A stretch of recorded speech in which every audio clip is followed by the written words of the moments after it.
ஸ்ரீராம ஜெயம் எழுதுறதுனால என்ன பலன், அதற்கு என்ன சக்தி அப்படின்றத இன்றைக்கி நம்ம தெரிஞ்சுக்கலாம்.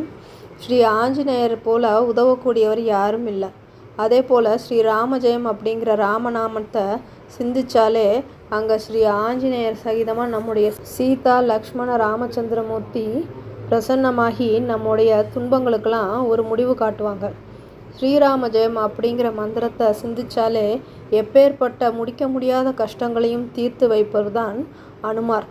ராமநாமத்தை சிந்தித்தால் விஷ்ணு சஹஸ்ரநாம பாராயணம் செய்த பலன் உண்டாகும் அப்படின்னு சிவனே சொல்லியிருக்காரு.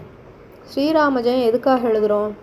ஸ்ரீராம ஜெயத்தை லட்சம் முறை கோடி முறை அப்படின்னு எழுதுகிறாங்க. வேலை கிடைச்சா, திருமணம் நடக்கிறதுக்காக, வீடு கட்டுறதுக்காக போன்ற பல உலக இன்பங்களை பெறுவதற்காக வேண்டிக்கிட்டு எழுதுகிறோம். உலக இன்பங்கள் மட்டும் இல்லாமல் இந்த மந்திரம் நம்முள் ஏற்படக்கூடிய கெட்ட குணங்களை விரட்டுவதற்கும் பயன்படுகிறது. அதை வெல்லக்கூடிய சக்தியாகவும் இது இருக்குது. ராம அப்படிங்கிற மந்திரத்துக்கு பல பொருள் இருக்குது.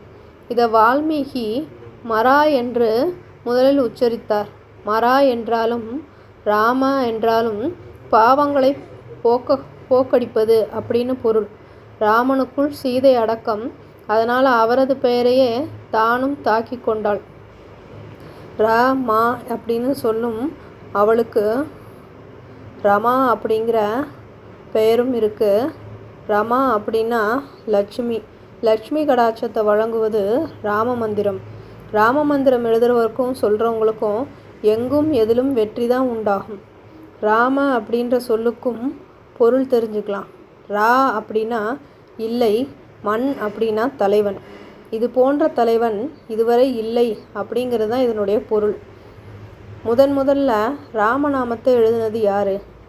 ராமபிரான் ராவணனை போரில் வென்றபோது அந்த செய்தியை சீதையிடம் தெரிவிக்க முதல்ல ஓடி வந்தவர் அனுமன் தான். அவருக்கு சீதையை பார்த்த உடனே உணர்ச்சி பெருக்கில் வார்த்தைகளே வரலை. வெற்றி களிப்பில் தேவியின் முன்னே பணிந்து அம்மா அப்படின்னு மட்டும்தான் அவரால் சொல்ல முடிஞ்சுது. ஆனால் நான் தழுதழுத்ததால் சொல்ல வந்ததை அவர் மணலில் எழுத முயற்சித்தார். சீதையின் முன்னாடி மணலில் ஸ்ரீராம ஜெயம் அப்படின்னு எழுதி காமிச்சார். அந்த குறிப்பை படித்த சீதை ராமன் வெற்றி பெற்றார் அப்படின்றத உணர்ந்துக்கிட்டாங்க. முதல்ல ஸ்ரீராம ஜெயம் மந்திரத்தை எழுதியரும் அனுமார் தான். அன்றைக்கு முதல் லிகிதநாம ஜபம் என்ற பேரில் ராமநாமத்தை பனை ஓலை மற்றும் காகிதத்தில் எழுதுகிற பழக்கத்தை மேற்கொண்டாங்க.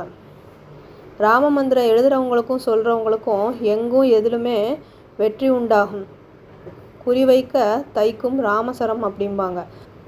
ராமபானம் எப்படி இலக்கை நோக்கி பாயுமோ அதுபோல் ராமநாமம் உங்களின் எண்ணத்தை நிறைவேற்றும் வல்லமை கொண்டது.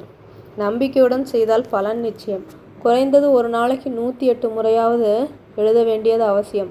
சீதை அசோகவனத்தில் சந்தித்து வந்த அனுமன் ராமனிடம் கண்டேன் சீதையை என்று சொல்லியபடி தெற்கு நோக்கி நெடுஞ்சான்கடையாக விழுந்து வணங்கினார். கைகளில் சூளாமணியை பெற்றதும் ராமரின் கண்களில் கண்ணீர் மல்கியது. பிரபு, தேவி கஷ்டப்படுவதாக எண்ணி நீங்கள் கவலைப்பட வேண்டாம்.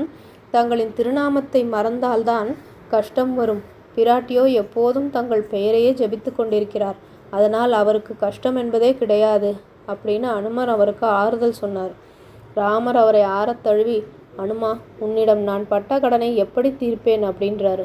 அனுமன் உடல் அப்படியே சிலிர்த்து போனது. பகவானே, என்ன சொல்லிவிட்டீர்கள், என்னை காப்பாற்றுங்கள் என்று ராமரின் திருவடிகளில் சரணடைந்தார்.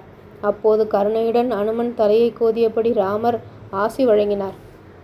இவை அனைத்துமே அனுமனை துதித்து ஸ்ரீராமஜெயம் எழுதுவதால் ஏற்படும் நன்மைகள். ஒரு குடும்பம் 1008 முறையாவது ஸ்ரீராம ஜெயம் எழுத வேண்டும். எந்த மொழியிலும் எழுதலாம். ஒரு நாளைக்கு 108 முறை மட்டுமே ஸ்ரீராம ஜெயம் என்று சொல்லிக்கொண்டே எழுத வேண்டும்.